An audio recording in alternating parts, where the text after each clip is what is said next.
রহমানের বান্দা হলো তারা কোরআনের উপদেশগুলো নির্দ্বিধায় মেনে চলে। যারা কিছু মানুষ আছে দেখবেন কোরআন থেকে হেদায়েতের বাণী শোনানো হলে পরে আবু জেহেলের মতো আচরণ করে, শুনে কিন্তু মানে না। এমন মানুষ আছে না নাই? বধির হয়ে যায়, শুনেও না, শোনার ভান করে। আল্লাহ তাআলা বলছেন রহমানের বান্দারা এমন হয় না। তাহলে রহমানের বান্দারা কেমন হয়? আল্লাহ তাআলা বলছেন ওয়াল্লাযীনা ইযা যুক্কিরু বিআয়াতি রাব্বিহিম লাম ইয়াখিরু আলাইহা সুম্মান ওয়া উময়ানা। রহমানের বান্দা হলো তারা তাদের রবের উপদেশগুলোকে অন্ধ আর বধিরের মতো ভাব ধরে না, শোনার ভান করে না যারা, বরং রহমানের বান্দারা কোরআনের উপদেশগুলোকে মাথা নত করে মেনে নেয়। আমরাও কোরআনকে নিজেদের হেদায়েতের গাইডলাইন বানাবো পড়ি ইনশাআল্লাহ।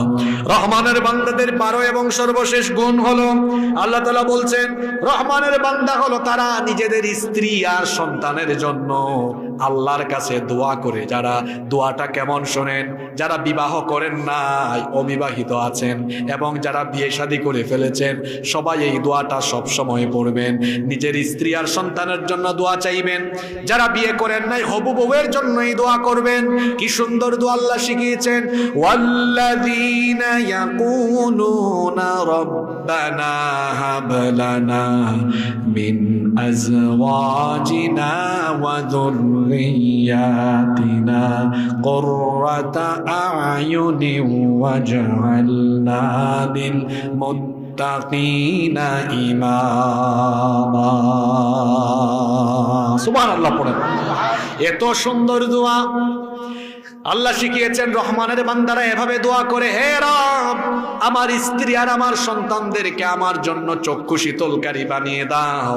আপনি যদি দেখেন আপনার বউ আজান হলে 5 ওয়াক্ত নামাজে দাঁড়ায়, যদি দেখেন আপনার বউ ঘরটাকে সুন্দরভাবে দেখাশোনা করে, আপনার স্ত্রী যদি দেখেন আপনার মা বাবার সঙ্গে ভালো আচরণ করে, গোটা সংসারটাকে আগলে রাখে, এমন স্ত্রী দেখলে আপনার 2 চক্ষু শীতল হবে কি হবে না?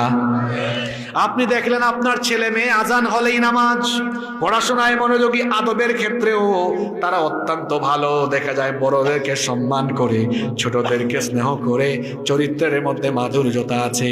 এলাকার মানুষ বলে আপনার ছেলেটা, আপনার মেয়েটা বড় চরিত্রবান, বড় পরহেজগার। এই রকম সন্তান আদি যদি আপনি আপনার চোখে দেখেন, চক্ষু শীতল হবে কি হবে না? এজন্য আল্লাহ দোয়া শিখিয়েছেন, তোমার স্ত্রী আর তোমার সন্তানদেরকে তুমি যদি চক্ষু শীতলকারী হিসাবে